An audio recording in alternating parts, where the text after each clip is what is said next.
Welcome to exam sir study. This is Shivam Gupta. इस वीडियो में हम डिस्कस करेंगे हिंदी की मैराथन वीडियो, यानी कि एक ही वीडियो में आपकी पूरी जो हिंदी है तैयार होने वाली है। पैडागोजी से आपका इससे बाहर कोई भी क्वेश्चन नहीं जाने वाला है हिंदी में। बस आपको क्या करना है कि एक एक क्वेश्चन को ध्यान से समझना है, क्योंकि बहुत सारे जो क्वेश्चन आपके हैं ऑप्शन से भी बन जाते हैं, यानी कि 4 ऑप्शन को भी हम क्लियर कराएंगे जिससे आपका एग्जाम में बहुत अच्छा स्कोर आ सके। चलिए स्टार्ट करते हैं आज की वीडियो को। अगर चैनल को सब्सक्राइब नहीं किया है सब्सक्राइब कर लें और अपने दोस्तों में जरूर शेयर करें वीडियो। चलते हैं पहले क्वेश्चन की ओर। हमारा पहला क्वेश्चन है कि भाषा कौशल के संबंध में कौन सा कथन सही है। यानी कि अगर हम बात करेंगे हिंदी में भाषा कौशल की, अगर बात करेंगे, अगर हिंदी की बात करेंगे, बच्चा हिंदी कैसे सीखता है, पहले क्या करता है भैया, अगर आपने एक रूल पढ़ा होगा LSRW, क्या होता है LSRW, जिसे हम कहेंगे L से हो जाएगा आपका सुनना यानी कि लिसनिंग, S से आपका हो जाएगा स्पीकिंग यानी कि बोलना, और R से आपका हो जाएगा रीडिंग यानी कि पढ़ना, और लिखना हमारा सबसे अंत में आता है यानी कि कह सकते हैं राइटिंग को सबसे लास्ट में आता है। तो ये आपका अगर हम बात करते हैं क्रम है हिंदी का, ये क्या है आपके भाषा कौशल से संबंधित आपका LSRW इसका संबंध होता है। चलिए हम बात करते हैं ऑप्शन के बारे में। ऑप्शन की अगर हम बात करेंगे भाषा के कौशल अंतः संबंधित होते हैं। अगर हम क्या बात करें LSRW है एक दूसरे से क्या संबंधित होते हैं, बिल्कुल सही बात है, संबंधित होते हैं। दूसरा ऑप्शन आपका है कि भैया भाषा के सभी कौशलों को नए सिरे से सिखाने की आवश्यकता होती है, ठीक है। तीसरा है कि भाषा कौशल एक दूसरे से स्वतंत्र होते हैं, नहीं, तो बिल्कुल गलत हो जाएगा। और चौथा है कि भाषा के चारों कौशल एक क्रम से सीखे जाते हैं, है ना, चारों क्रम क्या है, एक क्रम से सीखे जाते हैं। ऐसा तो बिल्कुल नहीं है, लेकिन क्या है एक दूसरे से संबंधित जरूर होते हैं, है ना, क्या है कि एक दूसरे से संबंधित होते हैं। सबसे इंपॉर्टेंट अगर हम आंसर की बात करेंगे तो पैडागोजी में आपको दिखेंगे कि आंसर जो आपके 2-3 सही हैं, लेकिन हम जाएंगे उसके पास जो ऑप्शन आपका बिल्कुल ज्यादा यानी कि परसेंटेज में ज्यादा सही है, तो सबसे सही आंसर हमारा हो जाएगा पहला वाला। तो ए हमारा जो है बिल्कुल राइट आंसर हमारा कौन सा, पहला हो जाएगा। दूसरे की अगर हम बात करेंगे तो भाषा के सभी कौशलों को नए सिरे से सिखाने की आवश्यकता है। तो ऐसे नहीं है बच्चा हिंदी बोलना सीख चुका है तो अब उसको ऐसा नहीं करेंगे दोबारा फिर स्टार्ट से चलेंगे, ऐसा नहीं है, यानी कि उसका क्रम जो है एक दूसरे से अंतर संबंधित होता है। तो पहला हमारा बिल्कुल सही हो जाएगा। आगे चलेंगे। अगला क्वेश्चन है कि बच्चों की मौखिक अभिव्यक्ति का विकास करने के लिए सबसे कम प्रभावी तरीका कौन सा है। किसके लिए, बच्चों की मौखिक अभिव्यक्ति का विकास करने के लिए बात की गई सबसे प्रभावी कम तरीका, यानी कि सबसे ज्यादा नहीं, सबसे कम वाला। तो देखेंगे ऑप्शन आपके कौन कौन से हैं। पहला है कि संवाद अदायगी, ये तो इंपॉर्टेंट है, जब तक बच्चा एक दूसरे से बात नहीं करेगा यानी कि संवाद नहीं करेगा तो भाषा क्या विकास नहीं होगा, तो ये तो इंपॉर्टेंट है। दूसरा है कि व्याकरण आधारित संरचना अभ्यास, यानी कि आपने एक चीज देखी होगी कि जहां भी आपको रटंत प्रणाली दे दिया जाए, व्याकरण लिख दिया जाए, यानी कि केवल या ही ऐसे बहुत सारे शब्दों का प्रयोग कर दिया जाए, समझ लेना कि ये हमारा निगेटिव आंसर है। और इसमें पूछा क्या गया, सबसे कम इंपॉर्टेंट पूछा गया है। और तीसरा क्या लिखा कि अपने अनुभवों को वर्णन करना, ये भी हमारा सही है। बातचीत करना, यानी कि तीनों के तीनों हमारे आंसर सही हैं, लेकिन सबसे कम इंपॉर्टेंट हमारा है व्याकरण वाला। तो दूसरा हमारा बिल्कुल सही आंसर हो जाएगा। चलेंगे नेक्स्ट पर। नेक्स्ट क्वेश्चन है आपका कि सुनने और लिखने की कुशलता का आकलन करने का सबसे अच्छा तरीका क्या है ना। बात की गई है कि सुनने और लिखने की कुशलता का आकलन करने का सबसे अच्छा तरीका कौन सा हो जाएगा। देखेंगे पहला क्या है कि सुनी गई कहानी को शब्दांश लिखना, है ना। दूसरा है कविता सुनना और शब्दांश लिखना। और अगर हम बात करेंगे तीसरे ऑप्शन की, कविता सुनकर प्रश्नों के उत्तर लिखना। और चौथा आपका दिया है कि आंसर की बात करेंगे, चौथे यानी कि ऑप्शन की बात करेंगे, सुनी गई कहानी को अपने शब्दों में लिखना, है ना। पूछा क्या गया है कि सुनने और लिखने की कुशलता की जो आकलन है सबसे अच्छा तरीका क्या है, यानी कि किसी बच्चे को आपने कुछ सुनाया या समझाया या उसने कोई किताब पढ़ी और वो बच्चा वही चीज को अपने शब्दों में लिख रहा है ना, यानी कि सोच समझ के लिख रहा है, यानी कि सोच कर लिख रहा है अपने शब्दों में, तो क्या है उसकी भाषा का विकास हो रहा है, उसके विचारों का विकास हो रहा है, उस बच्चे का विकास हो रहा है। तो सबसे इंपॉर्टेंट तो हमारा चौथा ही हो जाएगा ना, कि सुनी गई कहानी को अपने शब्दों में लिख रहा है। ऐसा तो नहीं लिखा कि ज्यों का त्यों लिख रहा है ना, अपने शब्दों में लिख रहा है। तो सबसे इंपॉर्टेंट यही चीज है भैया, चाहते ही यही अध्यापक है बच्चा की अपने शब्दों में लिखे, अपने अनुसार सोच कर लिखे। पहला किया जाए, सुनी गई कहानी को शब्दांश में लिखना गलत है, कविता सुनना और शब्दांश लिखना गलत है, कविता सुनकर प्रश्नों के उत्तर लिखना गलत है। सबसे इंपॉर्टेंट हो जाएगा चौथा आंसर आपका। चलेंगे नेक्स्ट पर। नेक्स्ट है कि बच्चों के भाषा प्रयोग में होने वाली त्रुटियों के संबंध में कौन सा कथन उचित नहीं है ना। अब क्या बताया गया है कि त्रुटियों के संबंध में कौन सा कथन जो है उचित नहीं है। पहला क्या है, त्रुटियों का अर्थ नहीं है कि शिक्षक में कमी। बिल्कुल सही बात, बच्चे त्रुटियां कर रहे थे, उसकी क्या है, सीखने का एक सिस्टम है कि बच्चा जब तक गलती नहीं करेगा तब तक सीखेगा नहीं। तो ऐसा नहीं कर सकते कि बच्चा गलत है या शिक्षक गलत है, ऐसा नहीं है। एक प्रक्रिया है, उस प्रक्रिया में गलतियां भी होती हैं, तो ये हमारा सही है। इसमें क्या है, उचित नहीं है, गलत वाला बताना है।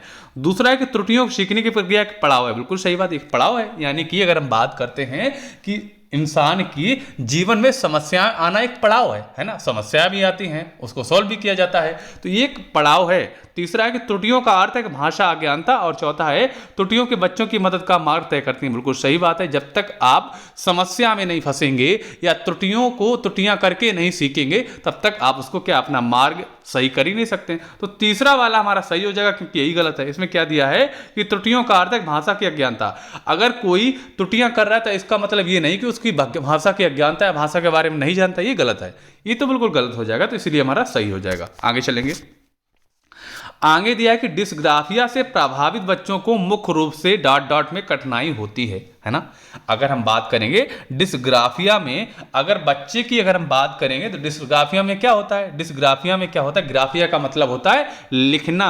तो यानी कि डिस्ग्राफिया की संबंधित समस्या है, तो बच्चे को क्या है, लिखने में समस्या है। किसमें है, लिखने में समस्या है। तो कह सकते हैं भैया क्या हो जाएगा, इसमें लिखना जो है इसका बिल्कुल सही हो जाएगा। डिसलेक्सिया की बात करेंगे तो वो आपका पढ़ने में आ जाता है। सही आंसर हमारा ये हो जाएगा क्या, लिखना हो जाएगा। आगे चलेंगे। आगे क्वेश्चन है कि आगमन विधि में हम बढ़ते हैं। आगमन विधि की अगर हम बात करेंगे तो इसका कल ही हमने आपको वीडियो कराया, बहुत ज़्यादा इंपॉर्टेंट है, इसको भी आप देख सकते हैं। सारी हमने शिक्षण विधियां कराई हैं, जिसमें आप बहुत सारे क्वेश्चन जो आपके ने उसमें भी बताया था कि पेडागोजी के क्वेश्चन हैं आपके अधिकतर क्या है, शिक्षण विधियों से ही बनते हैं। हमने उसमें इंपॉर्टेंट 11 आपकी शिक्षण विधियां कराई हैं, तो आप वीडियो देख सकते हैं, आपको प्लेलिस्ट में भी मिल जाएगा, आप इसके पिछले वीडियो में भी देख सकते हैं। अगर हम बात करेंगे आगमन में, हमने क्या बताया था उसमें कि आगमन में हम दोबारा से भी बता दे रहे हैं कि आगमन का मतलब होता है आगमन विधि में कि पहले क्या करेंगे कि बच्चे को हम उदाहरण बता देंगे और वो नियम अपने आप बना लेगा, है ना। तो पहले क्या करेंगे, उदाहरण कहां पर दिख रहा है, उदाहरण बना लेंगे, है ना, यानी कि उदाहरण से नियम की ओर। तो ये आपका होता है आगमन, है ना। जब भी बात की जाए निगमन की, निगमन में क्या होता है, यानी कि आगमन का उल्टा हो जाएगा आपका निगमन। उसमें क्या होता है, नियम से उदाहरण की ओर, तब आपका हो जाएगा क्या, ये आपका हो जाएगा भैया निगमन, है ना। पहला दिया था भाषा से व्याकरण की ओर, दूसरा है व्याकरण से भाषा की ओर, तीसरा है नियम से उदाहरण की ओर, और चौथा हमारा आंसर हो जाएगा, क्योंकि आगमन जो है उदाहरण से नियम की ओर चलती है, निगमन नियम पहले बताया जाता है, उदाहरण बाद में बताया जाता है। तो हमारा सही आंसर चौथा हो जाएगा। अगर आपने शिक्षण विधियां नहीं देखी तो देख लीजिए, उससे भी सारे के सारे आपके अधिकतर जो पेडागोजी के क्वेश्चन है शिक्षण विधियों से बनते हैं। चाहे आपकी मैथ हो, चाहे हिंदी हो, चाहे आपका CDP का विषय हो, चाहे आपकी पर्यावरण की पेडागोजी हो, सबकी जो पेडागोजी है आपकी शिक्षण विधियां से अधिकतर क्वेश्चन बनते हैं। आगे चलेंगे। अगला क्वेश्चन है कि हिंदी भाषा शिक्षक के रूप में आप किसे सबसे अधिक महत्वपूर्ण मानते हैं। अगर आप हिंदी भाषा के शिक्षक हैं तो आपके लिए सबसे ज़्यादा इंपॉर्टेंट क्या होगा, इसमें आपको आंसर बताना है। बच्चों की लेखन क्षमता का विकास करना, है ना, पहला ऑप्शन है। दूसरा है कि बच्चों के विभिन्न संदर्भों में भाषा का प्रयोग सिखाना। तीसरा है कि बच्चों की मौखिक अभिव्यक्ति की क्षमता का विकास करना, और चौथा है बच्चों में व्याकरण का नियम सिखाना। सबसे पहले काट दीजिए, जहां पर भी आपको व्याकरण के नियम वगैरह जहां आ जाए हमेशा समझ लो ये आंसर हमारा गलती है, तो ये तो हमारा गलत हो गया पहले। अब हम बात कर रहे हैं अच्छे आंसर की ओर। जहां भी आपको ऑप्शन में यानी कि मिल जाए विभिन्न संदर्भों की जैसे बात की जाए, इस तरीके की इस बात की जाए, यानी कि ये टॉपिक आपको मिल जाए, यानी कि अधिकतर आपका उपयुक्त आंसर वही होने वाला है। यानी कि आंसर हमारा हो जाएगा कि बच्चों को विभिन्न संदर्भों में भाषा का प्रयोग सिखाना, क्योंकि कितनी अच्छी बात की गई, यानी कि बच्चों को क्या है कि बहुत सारे संदर्भों में भाषा का प्रयोग सिखाना, इसके लिए आप सबसे ज्यादा क्या है, ज़्यादा महत्वपूर्ण है शिक्षक के रूप में, है ना। तो दूसरा हमारा सही हो जाएगा। आगे चलेंगे। आगे की अगर बात करेंगे, यदि आपकी कक्षा में दृष्टिबाधित बच्चे हैं तो आप क्या करेंगे, है ना। अगर आपके क्लास में ऐसे बच्चे हैं जिनको क्या है, देखने में क्या है, अक्षमता है, यानी कि देख नहीं पाते हैं सही तरीके से, तो क्या करेंगे, उन्हें पढ़ने के उपयुक्त साधन देंगे। ठीक है। दूसरा है, उन्हें सभी बच्चों से अलग गतिविधि देंगे। और तीसरा है, उनसे कम गतिविधियां कराएंगे, उन्हें विशेष सहानुभूति से पढ़ाएंगे, है ना। तो क्या करेंगे भैया, जो बच्चा देख नहीं पाता है, एक तरीके से क्या प्रयोग किया जाता है, ब्रेल लिपि प्रयोग की जाती है, यानी कि ऐसे साधन का प्रयोग करेंगे जिससे बच्चा क्या है, उनसे पढ़ सके। तो हम कह सकते हैं कि उन्हें पढ़ने के उपयुक्त, यानी कि उसके जो कार्य के साधन है उसको हम दे देंगे, तो पहले ही हमारा सही हो जाएगा। आगे चलेंगे। अगला क्वेश्चन है कि आपने अपने विद्यार्थियों को एक प्रश्न दिया है, घर से विद्यालय आने तक आप रास्ते में जो जो चीज़ें देखते हैं उन्हें लिखें। आपकी कक्षा में एक विद्यार्थी दृष्टिबाधित है, तो आप क्या करेंगे। यानी कि आपने विद्यार्थियों को बोला कि भाई आप घर से कल सभी लोग आएंगे, घर से विद्यालय आने तक आपको रास्ते में जो जो चीज़ें देखने को मिले उनको आपको लिखना है ना। लेकिन आपकी क्लास में एक ऐसा बच्चा है जिसको क्या है, दृष्टिबाधित है, उसको दिखाई नहीं पड़ता है, यानी कि आंखों की देखने की अक्षमता है, आंखों से देख नहीं सकता है इस तरीके का, या उसे बहुत कम दिखाई पड़ता है, ऐसे मान लो। तो आप क्या करेंगे, पहला कि उसे इस प्रश्न का उत्तर लिखने के लिए मना करेंगी। ठीक। दूसरा है कि स्वयं प्रश्नों के उत्तर लिख कर देंगी। ठीक है। तीसरा है, उसे कहेंगी कि अपने सहपाठी से पूछकर लिखे, है ना। और चौथा है कि प्रश्न में उस बच्चे का आवश्यकता के अनुसार परिवर्तन करेंगे। तो पहला भी हमारा गलत हो जाएगा और दूसरा भी गलत हो जाएगा। हम क्या करेंगे, बच्चे की क्षमता के अनुसार उसको कार्य करने को बोलेंगे। तो बच्चे से हम क्या कहेंगे कि प्रश्न में उस बच्चे का आवश्यकता के अनुसार उसका क्या है, परिवर्तन कर देंगे। यानी कि अब हम उससे ये कहेंगे कि आप रास्ते में आए थे तो आपने क्या क्या आवाज़ें सुनी, आपने कुत्ते की आवाज़ सुनी थी क्या, रास्ते में किसी वाहन की आवाज़ सुनी थी या ऐसी आवाज़ सुनी थी, आपको क्या प्रतीत हुआ, किस वाहन की आवाज़ है, आपने रास्ते में क्या कोई बातचीत करते हुए देखा था, क्या देखा था। इस तरीके की बहुत सारी गतिविधियां उससे हम करा सकते हैं, क्योंकि आंखों से तो वो देख नहीं सकता क्या क्या देखा, तो उससे हम और भी गतिविधियां करा सकते हैं। तो चौथा हमारा सही हो जाएगा। आगे की बात करते हैं, तो आगे हमारा आंसर क्वेश्चन है कि वाणी अस्थायी होती है और डॉट डॉट भाषा की तुलना में काफ़ी तेजी से बदलती रहती है। हम बात करते हैं वाणी के बारे में। वाणी क्या है, अस्थायी होती है और डॉट डॉट भाषा की तुलना में काफ़ी तेजी से बदलती रहती है। यानी कि क्या कहेंगे, और क्या लिखित भाषा की तुलना में काफ़ी बदलती रहती है। क्योंकि अगर हम बोलेंगे तो कुछ भी बोल सकते हैं, अगर हमने लिख दिया है ना, जो लिखने वाली भाषा है ना, उसको तो नहीं बदल सकते। तो क्या है कि लिखित भाषा की तुलना में काफ़ी तेज़ी से बदलती है। यानी कि लिखने वाली भाषा नहीं जल्दी बदलती है, अगर आप दूसरी जगह भी लिख रहे हैं, लेकिन जो लोग बोलते हैं ना, वो भाषा क्या है, बदलती रहती है। तो तीसरा हमारा बिल्कुल सही आंसर हो जाएगा। आगे चलेंगे। अगला क्वेश्चन है, अगले क्वेश्चन की अगर हम बात करते हैं तो अगला क्वेश्चन है कि भाषा केवल अभिव्यक्ति का माध्यम ही नहीं है बल्कि स्वयं से डॉट डॉट का माध्यम है। किसका माध्यम है, अगर हम बात करेंगे, जो भाषा है केवल अभिव्यक्ति का माध्यम नहीं है बल्कि स्वयं से बातचीत करने का माध्यम है। यानी कि कह सकते हैं तो बातचीत है जो इसका सही आंसर हो जाएगा। आगे चलेंगे। पाठ्य पुस्तक का नया पाठ आरंभ करने से पहले अध्यापक के लिए आवश्यक है कि वह क्या करे, इसके बारे में बात करते हैं। पहला है कि पाठ के कठिन शब्दों को श्याम पट पर लिखकर उनका अर्थ बताया जाए। ठीक है। दूसरा है पाठ के मूल भावों को बातचीत करे। और तीसरा है पाठ के रचनाकार परिचय लिखवाए और पाठ से मिलने वाली सीख के बारे में बताए। ये कोई इंपॉर्टेंट नहीं है ना। पाठ से मिलने वाली सीख के बारे में तो बाद में बताएगा ना, आरंभ करने से पहले बताया गया। आरंभ करने की अगर हम बात करते हैं तो क्या करेंगे, कठिन शब्द पहले ही नहीं लिख देंगे, कठिन शब्द आएंगे तभी तो बताएंगे ना। हम क्या करेंगे कि पाठ के जो मूल भाव को बातचीत करेंगे। पाठ आरंभ करने से पहले जो पाठ का मूल भाव क्या निकल रहा है उसके बारे में बच्चों से बात करेंगे। तो दूसरा हमारा बिल्कुल सही आंसर हो जाएगा। आगे चलेंगे। आगे की अगर हम बात करते हैं दोस्तों, तो क्या क्वेश्चन है आपका कि भाषा सीखने की क्षमता जन्मजात होती है, ये विचार किसकी देन है। यानी कि अगर हम बात करते हैं, किस मनोवैज्ञानिक ने कहा है कि भाषा सीखने की क्षमता जन्मजात होती है। अगर इसकी हम बात करते हैं तो आपको हमेशा ही एक नाम याद आएगा जिनका नाम क्या था, नॉम चॉम्स्की। नॉम चॉम्स्की कहाँ लिखा है, पहले में लिखा है। तो यानी कि नॉम चॉम्स्की संबंधित है किससे, कि इन्होंने कहा था कि भाषा सीखने की क्षमता जो है बच्चों की जन्मजात से ही स्टार्ट हो जाती है। यानी कि उनके अंदर ऐसी क्षमता होती है, वो किसी भी भाषा को आसानी से धीरे धीरे सीख जाते हैं। किसमें, समाज में रह के, परिवार में रह के। आगे चलते हैं। अगला क्वेश्चन आपका है कि भाषा और चिंतन में संबंध होता है, यह कथन किसका है ना। ये कथन किसका है, ये कथन की बात करते हैं, किसका नहीं पूछा गया है। पूछा ये गया है कि कथन सही है या गलत है या व्यर्थ है या आंशिक रूप से सही है। अगर हम बात करेंगे इसके बारे में तो क्या होगा कि भाषा और चिंतन में संबंध बिल्कुल भैया सही है, यानी कि भाषा और चिंतन में संबंध बिल्कुल पूर्णतः सही है। तो इसका सही आंसर पहला ही हो जाएगा। आगे चलेंगे 15 पर। 15 क्वेश्चन क्या है कि भाषा के संबंध में कौन सा कथन सही नहीं है, यानी कि अब हमें नेगेटिव वाला बताना है, गलत बताना है। पहला है कि भारत की भाषिक विविधता एक जटिल चुनौती है, ठीक है, तो सही है। दूसरा है कि बहुभाषिकता बच्चे की अस्मिता का निर्माण करती है, बिल्कुल सही है। तीसरा है कि भाषाएं आपस में संपर्क संवाद करती हैं, बिल्कुल सही बात है ना। और चौथे की अगर हम बात करते हैं, चौथा है कि भाषागत विविधता एक समस्या है, ये गलत है। अगर हम बात करते हैं कोई कक्षा में भाषागत विविधता है, यानी कि बहुत सारे बच्चे ऐसे आ जाते हैं, अलग अलग भाषा से आ जाते हैं, तो ये एक समस्या नहीं है, एक क्या है, एक अच्छी चीज़ है, जिसमें क्या होता है और सारे बच्चों को उनकी दूसरी भाषा के बारे में जानने का मौका मिलता है, उनकी पृष्ठभूमि के बारे में सीखने का मौका मिलता है, उनके क्षेत्र में क्या कैसा होता है एक दूसरे के बारे में बताते हैं। तो क्या है, एक अच्छी चीज़ है, एक तरीके से क्लास में बच्चों को विकास करने में सहायक है।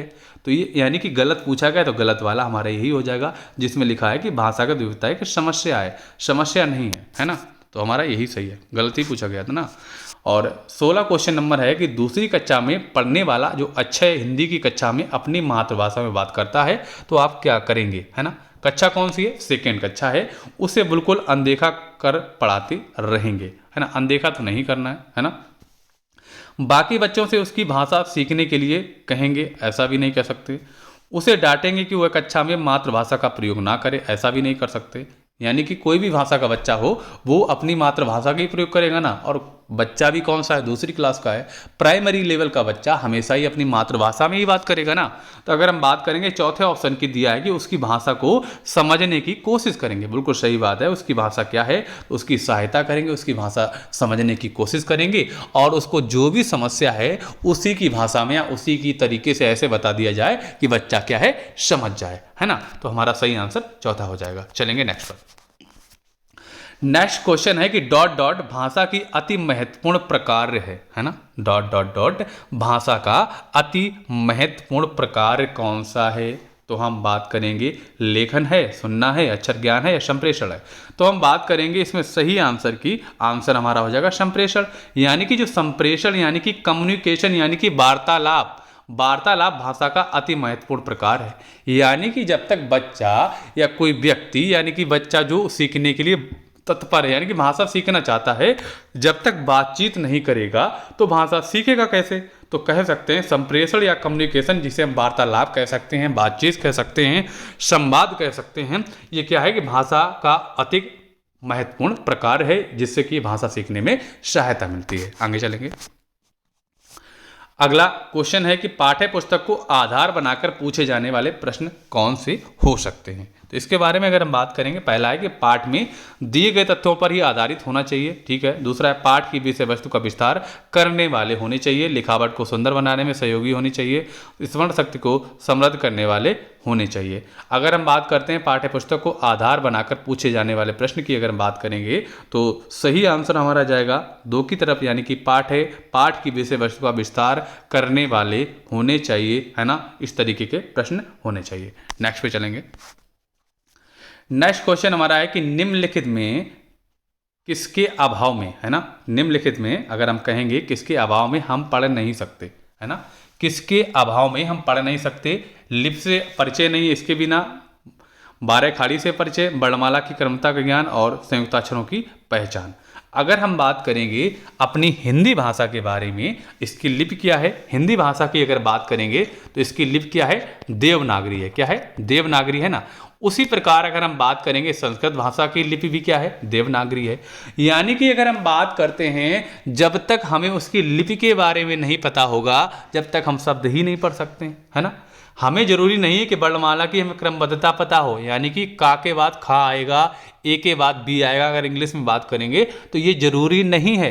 जरूरी है कि हम अक्षर को पहचानते हैं, उसकी लिपि को पहचानते हों, उसका मतलब क्या है, तभी तो हम पढ़ पाएंगे ना। तो सही आंसर क्या हो जाएगा, बिना लिपि के परिचय से नहीं कर पाएंगे, तो यानी कि लिपि से परिचय होना चाहिए, तो पहला सही हो जाएगा। नेक्स्ट पर चलेंगे। नेक्स्ट है कि निम्न में से कौन सी गतिविधि श्रवण एवं वाचन कौशल के विकास के लिए सर्वाधिक उपयुक्त होगी, है ना, निम्न में से कौन सी गतिविधि श्रवण एवं वाचन कौशल के विकास के लिए सर्वाधिक उपयुक्त होगी, इसमें बात की गई है।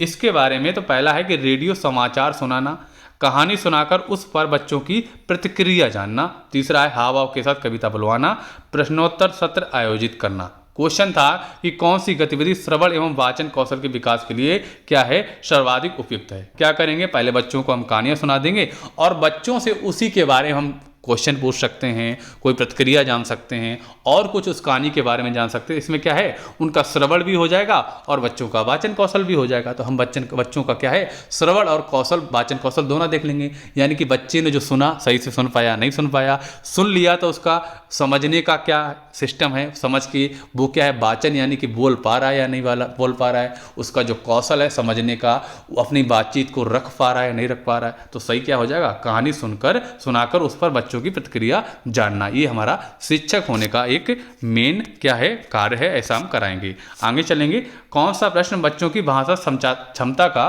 सही आकलन करेगा, है ना। इसमें से प्रश्न की अगर बात करते हैं कि बच्चों की भाषा क्षमता का सही आकलन कौन सा कर सकता है, अगर इसके बारे में बात करें, पहला है कि लड़की ने किसके दाम नहीं बताए। लड़की टोकरी में क्या बेच रही थी, यदि तुम आम बेचोगे तो उसके कितने दाम लोगे और क्या, है ना। आजकल आम का दाम कितना है। अगर हम बात करते हैं कौन सा प्रश्न बच्चों की भाषा क्षमता का सही आकलन करेगा, तो सही वाला हो जाएगा, यदि तुम आम बेचोगे तो उसके कितने दाम लोगे और क्या। ये एक अच्छा है भाषा विकास का क्षमता का, ये प्रश्न बहुत अच्छा है। तो सबसे इंपॉर्टेंट इसी में चारों में से यही हो जाएगा। आगे चलेंगे,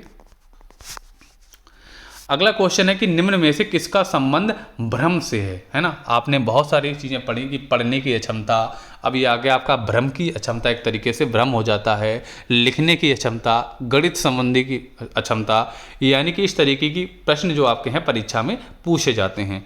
अगर हम बात करेंगे इस क्वेश्चन के बारे में, भ्रम का मतलब होता है भैया डिस्मोर्फिया होता है ना, जो डिस्मोर्फिया, ये आपका होता है भ्रम से संबंधित, यानी कि हम कहेंगे इसका आंसर क्या हो जाएगा, डिस्मोर्फिया हो जाएगा। अगर हम बात करेंगे डिस्थीमिया के बारे में, डिस्थीमिया क्या होता है, ये होता है आपका तनाव से संबंधित, यानी कि किसको क्या है, तनाव की दिक्कत है तो उसे हम कहेंगे भैया क्या है, डिस्थीमिया हो गया है, उसको तनाव बना रहता है तो डिस्थीमिया है। भ्रम क्या है, अगर किसी ने कोई चीज़ दूर से जैसे देखी, कोई चीज़ मान लो जैसे कि जैसे जंगल में चले गए, कुछ जानवर ऐसे हो जाए कुत्ते जैसे दिखते हैं, तो दूर से लगेगा कि कुत्ता है कि और कोई दूसरा जानवर है ना, इस तरीके से कर सकते हैं। या दूर से और कोई चीज़ देखने वाले हैं, जैसे भ्रम हो जाता है हम लोगों को और बहुत सारी चीज़ों का, तो आपका डिस्मोरिया होता है। डिस्थीमिया यानी कि तनाव बना रहता है। अगर हम बात करेंगे तीसरे वाले में, ये आपकी मैथ संबंधित यानी गणित संबंधित जो दिक्कत होती है, क्षमता होती है ना, वो आपकी होती है कौन, डिस्कैल्कुलिया होती है। अगर हम एप्रेक्सिया की बात करते हैं, ये किससे संबंधित है, ये शारीरिक अक्षमता होती है। क्या होती है, एप्रेक्सिया जो है शारीरिक अक्षमता, और इसका आंसर क्या हो जाएगा, डिस्मोर्फिया। आगे चलेंगे, अगला क्वेश्चन है कि भाषा के बारे में कौन सा कथन उचित है। भाषा के बारे में अगर बात करते हैं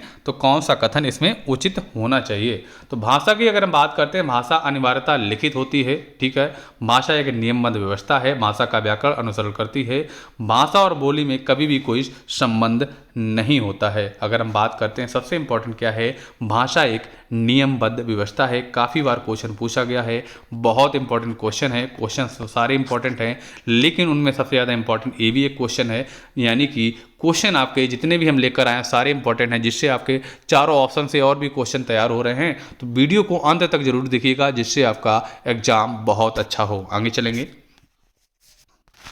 आगे क्वेश्चन आपका है कि बच्चे अपने चारों ओर लिखित सामग्री का जितना उपयोग देखेंगे उतना ही लिखित भाषा के प्रति उनकी समझ सहज बनती चली जाएगी। उपरोक्त कथन का निहितार्थ क्या है। इसके बारे में अगर हम बात करते हैं तो बच्चों की पाठ्य पुस्तक में बहुत से पाठ होने चाहिए, है ना।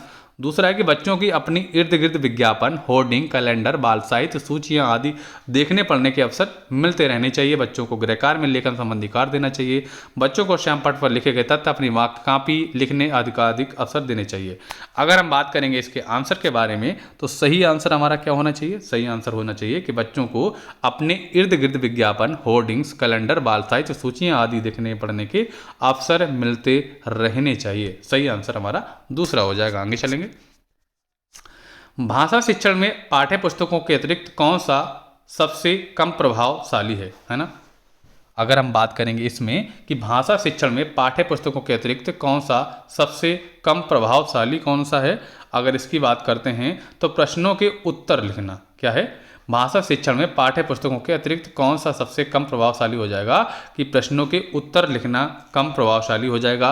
संवाद इंपॉर्टेंट है, घटना का वर्णन करना इंपॉर्टेंट है, परिचर्चा करना भी इंपॉर्टेंट है, लेकिन अगर हम बात करेंगे प्रश्नों के उत्तर लिखना कोई खास इंपॉर्टेंट नहीं है।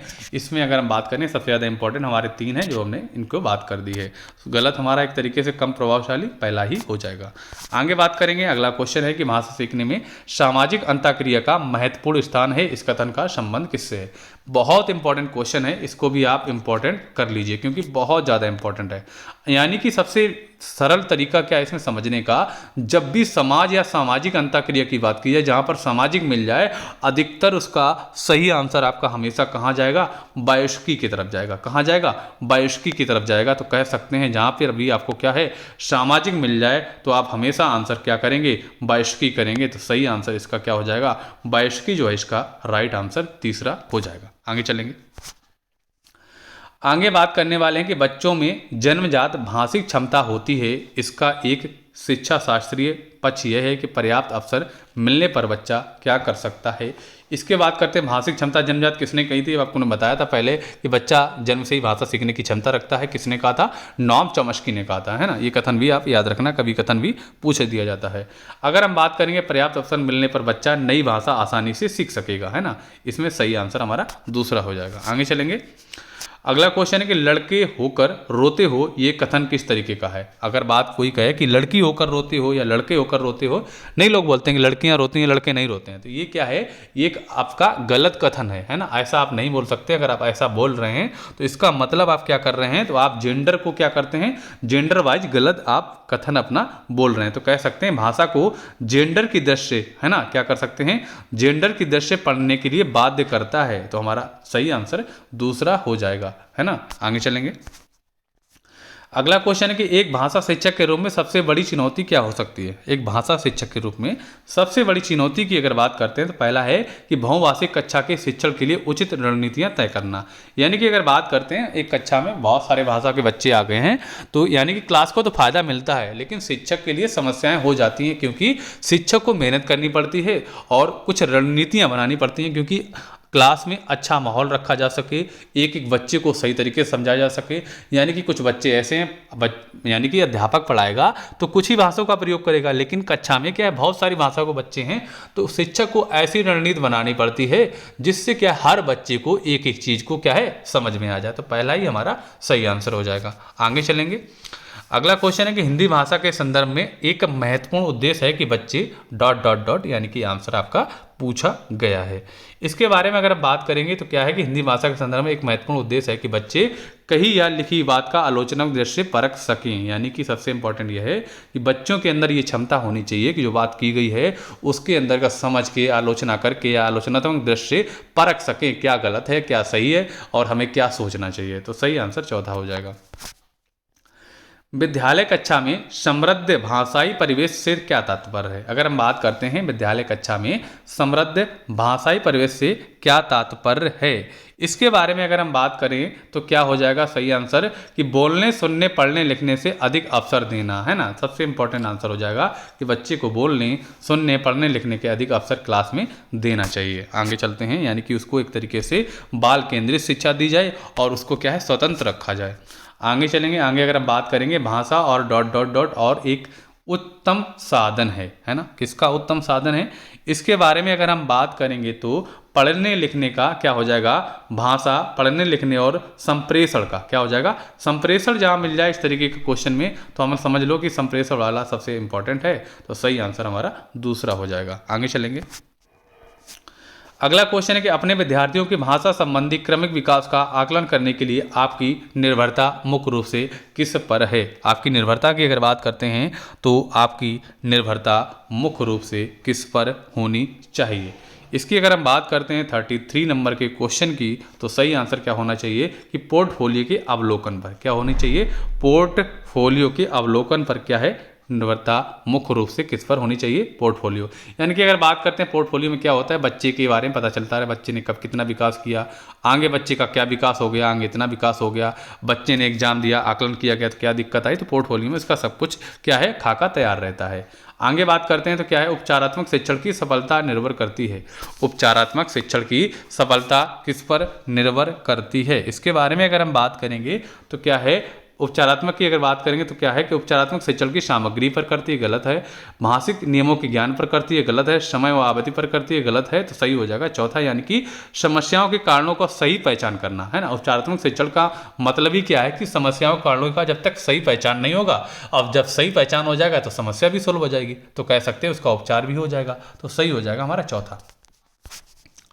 पहला है कि बच्चों की भाषा के आकलन का सर्वाधिक प्रभावी तरीका क्या है ना।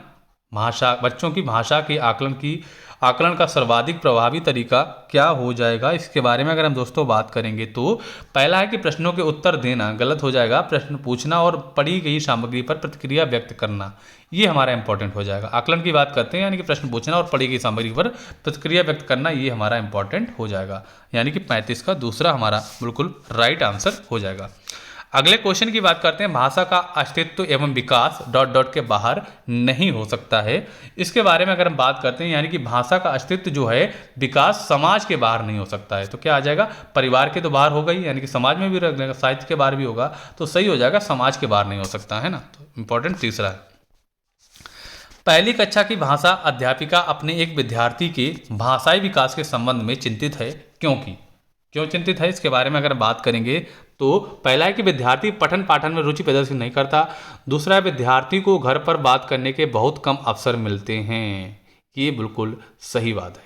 यानी कि अगर बात करते हैं, बहुत सारे बच्चे हैं जो घर में क्या है, अकेले रहते हैं या अपना कोर्स करते हैं अकेले, यानी कि कोर्स में लगे रहते हैं, तो बच्चों को क्या है, घर में भी अपने माता पिता जो हैं उनके संपर्क में रहने चाहिए, उनके क्या समस्याएं हैं, क्या नहीं है, क्या रियल समस्या है, क्या बच्चे को समझ में नहीं आ रहा है, क्या बच्चा गलती कर रहा है, और बच्चे से क्या है, स्वतंत्र रहना चाहिए उसको, यानी कि एक तरीके से फ्रेंडली रहना चाहिए, जिससे वो अपनी बात कह सके और सही बात को समझ सके। क्या बच्चा कोई गलत क्रम में नहीं जा रहा है, कुछ गलत नहीं सोच रहा है, गलत संगत नहीं, सब जानकारी घर वालों को रखनी चाहिए, जिससे क्या होता है, बच्चे की हर भाषाई विकास में विकास होता है और उसके मूल्यों का भी विकास होता है, तो दूसरा हमारा सही हो जाएगा। अगले क्वेश्चन की बात करते हैं, प्राथमिक स्तर पर कौन सा भाषा शिक्षण का उद्देश्य नहीं है ना। प्राथमिक स्तर पर कौन सा भाषा शिक्षण का उद्देश्य नहीं है, अगर इसकी हम बात करते हैं तो क्या हो जाएगा सही, वर्णमाला को क्रम से कंठस्थ करना, ये सबसे इंपॉर्टेंट। अभी हमने आपको बताया था, जहाँ भी आपको रटने की बात की जाए, कंठस्थ की बात की जाए, व्याकरण याद करने कहा जाए, तो समझ लो सबसे निगेटिव पॉइंट है, तो निगेटिव पॉइंट वाला ही हमारा सही हो जाएगा, निगेटिव वाला ही तो पूछा है ना, उद्देश्य नहीं है। विभिन्न संदर्भों में भाषा का प्रभावी प्रयोग उद्देश्य है। स्पष्टता एवं आत्मविश्वास के साथ अपनी बात कहना सही है। ध्वनि संकेत चिन्हों का संबंध करना, ये भी सही है, तो तीसरा हमारा गलत हो जाएगा। उच्च प्राथमिक स्तर पर भाषा सीखने का एक महत्वपूर्ण उद्देश्य क्या हो जाएगा, इसके बारे में अगर हम बात करेंगे तो क्या हो जाएगा, पहला कि पठित सामग्री का तार्किक विश्लेषण करना, यही इंपॉर्टेंट है। यानी कि अगर हम बात करते हैं जूनियर लेवल की बात, क्या भाषा सीखने का महत्वपूर्ण क्या है, पठित सामग्री का तार्किक विश्लेषण करना ही इंपॉर्टेंट है, पहला हमारा सही हो जाएगा। अगले क्वेश्चन की बात करेंगे तो भाषा अर्जन एवं भाषा अधिगम में अंतर क्या है। बात करते हैं कि भाषा अर्जन हो गया आपका, भाषा अधिगम में अंतर का आधार नहीं है। पूरा क्वेश्चन क्या है कि अंतर का आधार नहीं है। इसके बारे में अगर हम बात करते हैं, सांस्कृतिकता तो हो जाएगा, स्वाभाविकता हो जाएगा, सहजता भी हो जाएगा, लेकिन अगर हम बात करते हैं कुशलता जो है, इसका राइट आंसर हो जाएगा, कुशलता राइट आंसर हो जाएगा, दूसरा वाला हमारा सही आंसर हो जाएगा। आगे चलेंगे, अगला क्वेश्चन है कि आपकी दृष्टि में अभ्यास, आपकी दृष्टि में अभ्यास की बात करते हैं तो इसका सही आंसर क्या होना चाहिए, आपकी दृष्टि में अभ्यास जो है क्या है, सही आंसर क्या हो जाएगा, बच्चों को तार्किक बनाते हैं। कैसा बनाते हैं, तार्किक बनाते हैं। आगे चलेंगे, अगला क्वेश्चन है कि भाषा की पाठ्य पुस्तकें कैसी हैं। भाषा की पाठ्य पुस्तकें की अगर बात करते हैं, भाषा की पाठ्य पुस्तकों की अगर बात करेंगे तो क्या है, साधन है ना। भाषा की पाठ्य पुस्तकें ये क्या है, साधन है, एक तरीके से बोल सकते हैं बच्चों के लिए सहायक है। आगे चलेंगे, भाषा शिक्षण की किस विधि में मातृभाषा को मध्यस्थ नहीं रखा जाता है। मध्यस्थ नहीं रखा जाता। इसको भी हमने अपने जो विधियां पढ़ाई है ना, शिक्षण विधियां, उसमें बताया था। यानी कि भाषा से किसी में मातृभाषा को मध्यस्थ नहीं रखा जाता है। जब आपको कोई भाषा दूसरी भाषा सिखाई जाए, बिना मातृभाषा का प्रयोग करे या उसको मध्यस्थ बनाए। जैसे कि अभी अगर आप इंग्लिश सीखते हैं तो क्या कहा जाता है कि राम स्कूल जाता है, फिर इसको आपको टेंस से पढ़ाए जाते हैं। जैसे कोई भी प्रेजेंट एंड डेफिनेट में राम स्कूल जाता है तो आपने बनाया राम गोज टू स्कूल। इस तरीके से क्या है कि आपको मातृभाषा का प्रयोग किया गया, मध्यस्थ आपको हिंदी माननी पड़ी। लेकिन एक ऐसी विधि है जिसमें मध्यस्थ नहीं माना जाता है, वो विधि आपकी होती है कौन सी? डायरेक्ट मेथड जिसे बोलते हैं, जिसे हम कह सकते हैं प्रत्यक्ष विधि होती है, जिसको हमने आपको कल वीडियो पढ़ाया है, जिसकी लिंक आपको क्या है डिस्क्रिप्शन में, अगर हम आपको उसकी प्लेलिस्ट की लिंक दे देंगे तो आप उसमें देख सकते हैं इस वीडियो को, जिससे आपकी सारी की सारी जो पेडागोजी अधिकतर क्वेश्चन आपको क्या है विधियों से बनते देख सकते हैं। विधियों से काफ़ी क्वेश्चन आ चुके हैं, तो चौथा हमारा सही हो जाएगा। आगे बात करते हैं। अगला क्वेश्चन है कि भाषा का पोर्टफोलियो हो सकता है। भाषा का पोर्टफोलियो हो सकता है, कैसा हो सकता है? भाषा के अगर पोर्टफोलियो की बात करते हैं तो कैसा होना चाहिए? इसका सही आंसर हो जाएगा प्रपत्रों का संगठित और क्रमबद्ध संग्रह। किसमें होता है? ये आपका होता है पोर्टफोलियो में। क्या होता है? क्या भाषा का संगठित, जैसे कि बच्चे ने कभी इतना सीखा, इतनी जानकारी, बच्चे ने दोबारा टेस्ट दिया तो ये सीखा, बाद में ये सीखा, उसका विकास कैसे हुआ, बीच में बच्चा क्या कह सकते हैं कि एक तरीके से कि बच्चे ने क्या किया भैया, बीच में बच्चा गायब रहा है ना। पहले बच्चे ने इतना सीखा, फिर इतना सीखा, बच्चा बीच में गायब हो गया तो उसका विकास कम हो गया। यानी कि सब कुछ क्रमबद्ध जो संग्रह आपका पोर्टफोलियो में रहता है। तो सही आंसर हमारा चौथा वाला सही आंसर हो जाएगा। आगे चलेंगे। अगला क्वेश्चन है कि भाषा की कक्षा में यह जरूरी है कि, क्या जरूरी है इसके बारे में बात करेंगे, कि भाषा शिक्षक का भाषा का पूर्ण ज्ञाता हो। ये बिल्कुल सही बात है कि भाषा जो शिक्षक है उसको भाषा का पूर्ण ज्ञान होना चाहिए। जब तक उसको क्या है भाषा का पूर्ण ज्ञान नहीं होगा तो ये आपका गलत हो जाएगा। भाषा का जरूरी नहीं पूरा ज्ञान हो, क्योंकि प्राइमरी लेवल पर पढ़ा रहा है, ना कि वो डिग्री लेवल पर पढ़ा रहा है। तो ये हमारा अभी आपको हमने बता रहे थे, ये नहीं रहेगा। इसका सही आंसर की अगर हम बात करेंगे तो क्या हो जाएगा, क्या है कि स्वयं भाषा शिक्षक की भाषा प्रभावी होनी चाहिए। जरूरी नहीं ज्ञाता हो, ज्ञाता के लिए प्राइमरी लेवल पर ज्ञाता नहीं।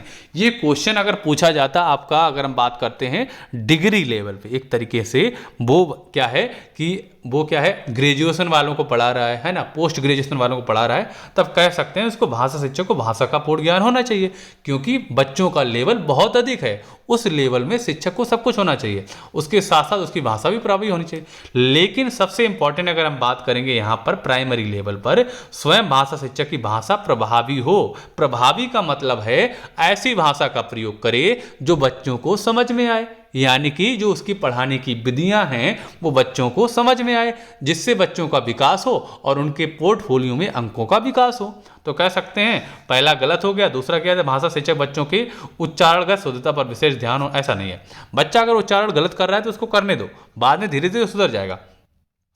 भाषा शिक्षक बच्चों की वर्तनी को बहुत कठोरता से ले, नहीं, ऐसा नहीं है। तो हमारा सही आंसर चौथा हो जाएगा। आगे चलेंगे। अगला क्वेश्चन है कि समावेशी कक्षा में बच्चों की आवश्यकताओं को पूरा करने में भाषा शिक्षक के रूप में आपकी मुख्य जिम्मेदारी नहीं है, है ना। क्या है समावेशी कक्षा?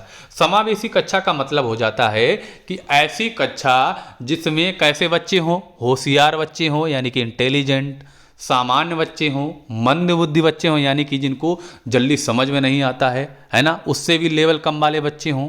और क्या आ जाते हैं, कौन से बच्चे आ जाते हैं? दृष्टिबाधित जिन्हें दिखाई नहीं पड़ता, अपाहिज बच्चे आ जाते हैं जिसे हम दिव्यांग बोलते हैं, यानी कि जिनको अपने पैरों या चलने में या देखने में समस्या होती हैं। दिव्यांग काफ़ी प्रकार के होते हैं, कोई दृष्टिबाधित होता है, किसी पैर की समस्या होती है, किसी की कान की समस्या होती है, यानी कि कोई सुन नहीं पाता। यानी कि विभिन्न प्रकार के बच्चे जो एक ही क्लास में समाहित हों उसे कहते हैं समावेशी कक्षा। ठीक, अब समझ लो, ये हो गया आपका समावेशी कक्षा। अब क्वेश्चन ये है कि बच्चों की आवश्यकताओं को पूरा करने में भाषा शिक्षक के रूप में आपकी मुख्य जिम्मेदारी नहीं है, यानी कि ऐसी कक्षा में आपकी क्या जिम्मेदारी नहीं होगी। पहला है कि बच्चों को भाषा संबंधी क्षमताओं का पहचान करना, ये तो आपकी जिम्मेदारी है ना। बच्चों की विभिन्न प्रकार की दृश्य श्रव्य सामग्री उपलब्ध कराना, बिल्कुल सही बात है।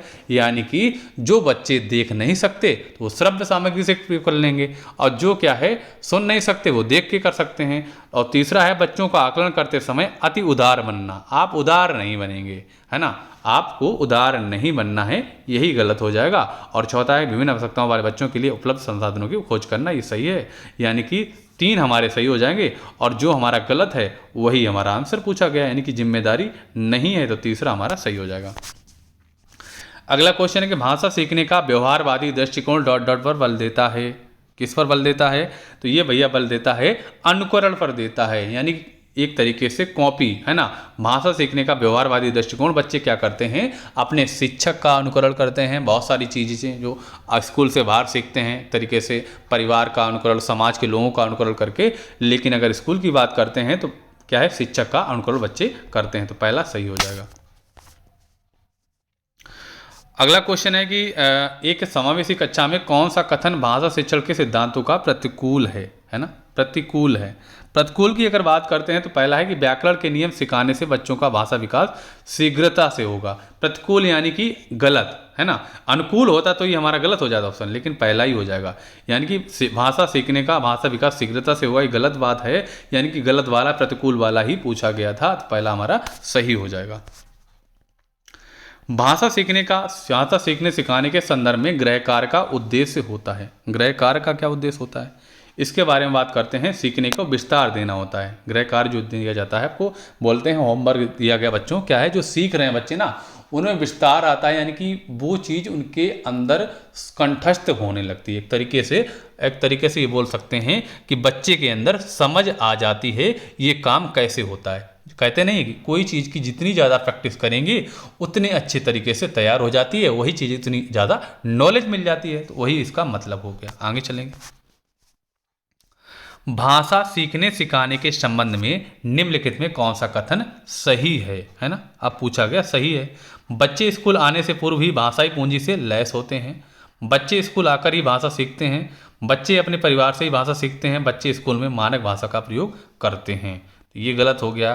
परिवार से ही सीखते हैं, ये भी गलत हो गया। समाज से भी सीखते हैं, रिश्तेदारों से भी सीखते हैं, सबसे सीखते हैं, और ये भी गलत हो गया।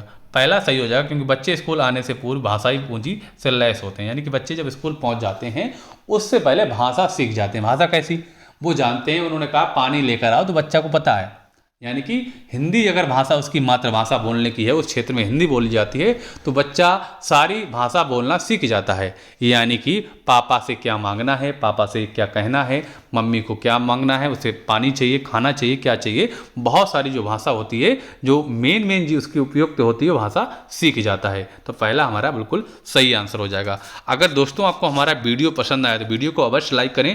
आपके लिए बहुत मेहनत करके हम बहुत छांट कर क्वेश्चन ला रहे हैं, जिससे आपका क्या है एग्जाम में बहुत अच्छा स्कोर आ सके। हमने जितने भी हिंदी के वीडियो डाले हैं ना, आप देख लीजिएगा, उससे बाहर आपका कुछ नहीं जाने वाला है, इसी में से सब कुछ आने वाला है। अगर आपने हमारा वीडियो अच्छा लगा है तो ज़रूर कमेंट्स करके बताएं, और इसको लाइक भी करें और ज़्यादा से ज़्यादा शेयर करें, अपने फ्रेंडों में ज़रूर शेयर कर दें। अगर आप हमारे और भी वीडियो देखने चाहते हैं, आप प्लेलिस्ट में चले जाएं, जिसकी लिंक आपको डिस्क्रिप्शन और कमेंट्स बॉक्स में डाल देंगे, जिससे आपको सारी जानकारियाँ और भी मिल जाएंगी, यानी कि सारी वीडियो देख सकते हैं।